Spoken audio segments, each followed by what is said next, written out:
சனத்துக்கு மக்களுக்கு செய்த உதவி மறக்க முடியாத மாதிரி ஏதாவது இருந்தால் அது நான் உங்களுக்கு சொல்ல வேண்டும் இல்லையே. நான் செஞ்சிலுவை சங்கத்திலேருந்து 14 வருஷம் செய்த சேவை. பாராளுமன்ற உறுப்பினர் இந்த மாவட்டத்துக்கான யூனிவர்சிட்டி ஒன்று கொண்டு வந்த நான், தாதியர் பயிற்சிய கல்லூரி ஒன்று கொண்டு வந்த நான், இந்த வவுனியா மாவட்டத்தில் ஒரு சிறைச்சாலையை கொண்டு வந்தான். நானும் தமிழ் தேசிய கூட்டமைப்பிலேருந்து இவ்வளோ வேலை செய்தான்.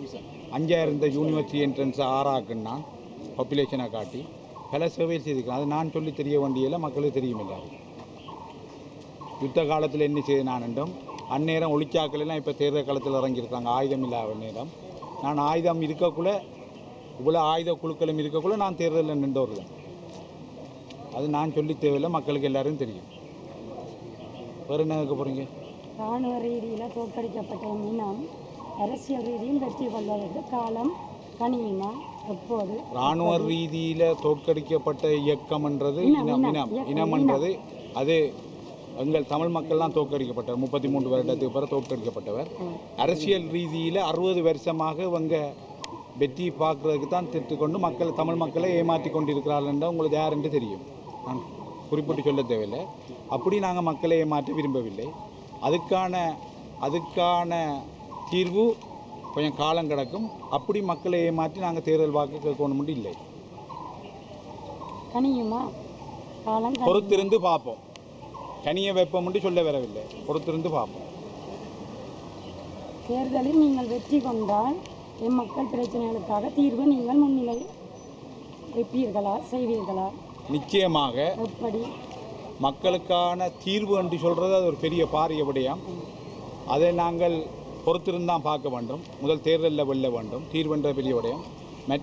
மற்ற மக்களுக்கு தேவையான அன்றாட பிரச்சனைகள் தேவைகள் உடனடியாக தீர்க்கக்கூடியதாக இருக்கும். நமது மக்களின் பிரச்சனைகளாக நீங்கள் இனங்காணும் பிரச்சனைகள் பல பிரச்சனைகள் இருக்குது. சொல்லக்கூடியது பல பிரச்சனைகள் இருக்குது. பல வருடங்களாக எம்பியாக இருந்தவங்க பேப்பரில் அறிக்கை விட்டு கொண்டு தான் இருந்தவங்க மக்களுக்கு எந்த சேவையும் செய்யலை. மக்கள் அதைத்தான் நம்பிக்கொண்டிருக்கிறார்கள். ஆகையினால நாங்கள் பொதுமக்களுக்கு பொய் வாக்குறுதி கொடுக்க விரும்பவில்லை. வந்தால் மக்களுக்கு செய்து காட்டுவோம். செய்து காட்டியிருக்கிறேன், செய்து காட்டுவோம். முக்கியமாக இந்த பிரச்சனை பல யுத்தத்தால் பாதிக்கப்பட்ட விதவ பெண்கள் இருக்குது, அன்றாட பிரச்சனைகள் இருக்குது, லைட் பிரச்சனைகள் இருக்குது, வீதி பிரச்சனைகள் இருக்குது, பல பிரச்சனைகள் இருக்குது. அன்றாட பிரச்சனைகள் மக்களுக்கு வாழ்வாதார பிரச்சனைகள் இருக்குது, ஏழை மக்களுக்கு அதுகளை முதல் தீர்ப்பதற்கான வழியை செய்வோம். ஆனால் அது ஒரு அரசு கட்சியோடு சேர்ந்து தான் செய்யலாம் என்பதை இப்போ சில ஆட்கள் உணர்ந்திருக்கிறார்கள் என்பதை கூறிக்கொள்ள விரும்புகிறோம். நாங்கள் வேட்புமனுவை தாக்கல் செய்திருக்கின்றோம். வன்னி மாவட்டத்தில் இன்று மக்கள் விழிப்புணர்வோடு இருக்கின்றார்கள்.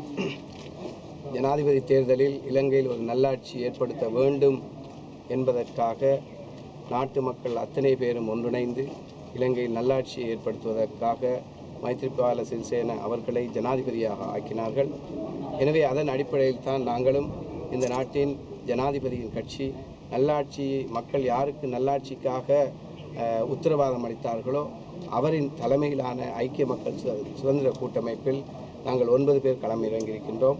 இதில் எல்லா இனத்தவர்கள் இருக்கின்றார்கள், எல்லா மொழி பேசக்கூடியவர்கள் இருக்கின்றார்கள், 3 மாவட்டத்தையும் பிரதிநிதித்துவப்படுத்தக்கூடியவர்கள் இருக்கின்றார்கள். எனவே நாங்கள் நினைக்கின்றோம் வன்னி மாவட்டத்தில் நல்லாட்சியை ஏற்படுத்தப்பட வேண்டிய தேவை இருக்கின்றது.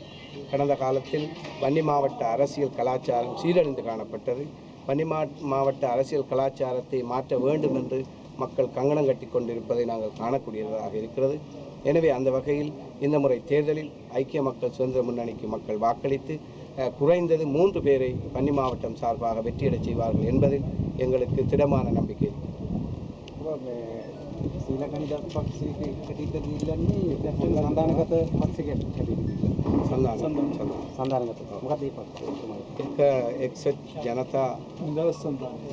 ஜனதா சந்தான அப்பே கொடுக்க முடியாத ஒரு துப்பாக்கி நிலை ஏற்பட்டு மத ரீதியாக இந்த ஐக்கிய தேசிய கட்சியின் வன்னி அமைப்பாளராக இருந்து இப்பொழுது சொந்த கட்சி இருக்கிறதுக்கு என்ன காரணம்? இதில் நிச்சயமாக சொல்ல வேண்டும். அதாவது ஆட்சி மாற்றத்தில் நான் ஒரு தமிழ் தேசிய பாராளுமன்ற உறுப்பினர் என்ற வகையிலும் முஸ்லீம் பாராளுமன்ற உறுப்பினர் என்ற வகையிலும் ஐக்கிய தேசிய கட்சியின் பக்கம் முதலாக சேர்ந்த பாராளுமன்ற உறுப்பினராக இருக்கின்றேன். எனவே அந்த வகையில் எமது மாவட்ட நல்லாட்சி ஏற்படுத்தப்பட்ட பிறகு கட்சியினால் எமது மாவட்டத்தின் தேவைகள் எத்தனையோ கோரிக்கை விடுக்கப்பட்டு முன்னெடுக்கப்படவில்லை. அதே போன்று வாக்காளர் நியமனங்கள், அதாவது வாக்கு கேட்பவர்களை கட்சி ரீதியாக தெரிவு செய்கின்றவற்றிலும் வன்னி மாவட்டத்தில் உள்ள ஐக்கியங்கள் இவ்வாறான ஒரு முடிவுக்கு வந்தது. ஐக்கிய தேசிய கட்சி சார்பாக பல கட்சிகள் நாங்கள் ஒன்று சேர்ந்து ஐக்கிய தேசிய முன்னணி ஒன்றை உண்டாக்கி இன்று வன்னி மாவட்டத்திலே வேட்பாளர் பட்டியலை தமிழர்கள், சிங்களவர்கள், முஸ்லீம்கள் உள்ளடங்கியதாக இந்துக்கள், கத்தோலிக்கர்கள், பௌத்தர்கள், இஸ்லாமியர்களை கொண்ட ஒரு தரமான வேட்பாளர்களை கொண்ட வேட்புமனுவை நாங்கள் தாக்கல் செய்திருக்கிறோம்.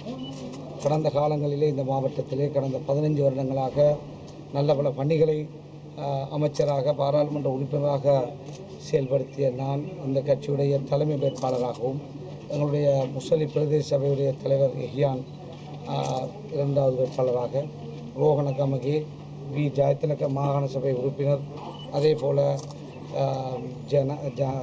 ஜனகன், இன்னும் கருணாதாச, அதே போல் மாக் விஜிந்தன் போன்ற பலர் இந்த கட்சியிலே போட்டிருக்கிறார்கள். எனவே நாங்கள் எல்லோரும் ஒன்றுபட்டு இந்த கட்சியுடைய வெற்றிக்காக மாவட்டத்திலே அதிகூடுதலான ஆசனங்களை பெற்று வெற்றி வாகை சூடலாம் என்று இன்ஷா அல்லாஹ் நாங்கள் நம்புகிறோம். மைந்தானியில் சேர்ந்து போன முறை போட்டிட்டீங்க, இந்த முறை வந்து கட்சி மாறி இருக்கிறீங்க. ஏன்? கட்சி என்பது மார்க்கம் அல்ல. கட்சி என்பது சமூகத்துக்கு சேவை செய்வதற்காக இருக்கின்ற ஊடகம். அந்த வகையிலே மைத்திரிபால சிறிசேன அவர்கள் இருவரும் கடந்த தேர்தலிலே நானும் சேர்ந்து ஐக்கிய மக்கள் சுதந்திர கூட்டமைப்பிலே போட்டியிட்டோம். இன்று மைத்திரிபால சிறிசேன ஜனாதிபதியாக எங்களுடைய யகபாலனையை முன்னெடுத்து வெற்றி பெற்றிருக்கிறார் அன்னை சின்னத்திலே. மஹிந்த ராஜபக்ச இன்று போய் அவருடைய கட்சியிலே பிரதம வேட்பாளராக போட்டியிருக்கிறார். பலர் ஒன்று சேர்ந்து நாங்கள் ஐக்கிய தேசிய கட்சியிலே போட்டியிருக்கின்றோம். இந்த தேர்தலின் மூலம் வெற்றி பெற்று என்ன வகையான சேவைகளை செய்யப்படுங்க? நிச்சயமாக இன்ஷா அல்லாஹ் நாங்கள் எதிர்பார்க்கின்றோம். ஐக்கிய தேசிய முன்னணி நாடளாவிய ரீதியிலே பாரிய ஒரு வெற்றி பெறக்கூடிய வாய்ப்பு தென்படுகின்றது. அவ்வாறான வெற்றியை பெறுகின்ற பொழுது நிச்சயமாக 100 நாட்களுக்குள் இந்த நாட்டிலே பல சாதனைகளை எங்களுடைய புதிய அரசு செய்திருக்கின்றது. அதே போல் இனி வருகின்ற 5 வருட காலத்திலே குறிப்பாக நாட்டுக்கு பல நல்ல சேவைகளையும், ஊழலற்ற நேர்மையான இனமத பேதங்களற்ற ஒரு நல்ல ஆட்சியையும், அதே போல் இந்த வன்னி மாவட்டத்திலே குறிப்பாக கடந்த 15 வருடங்களாக நல்ல பல பணிகளை நாங்கள் செய்திருக்கின்றோம். இடம்பெயர்ந்த மக்களுக்கு பல அழகான நல்ல வேலை திட்டங்களை முன்னெடுத்திருக்கின்றோம்.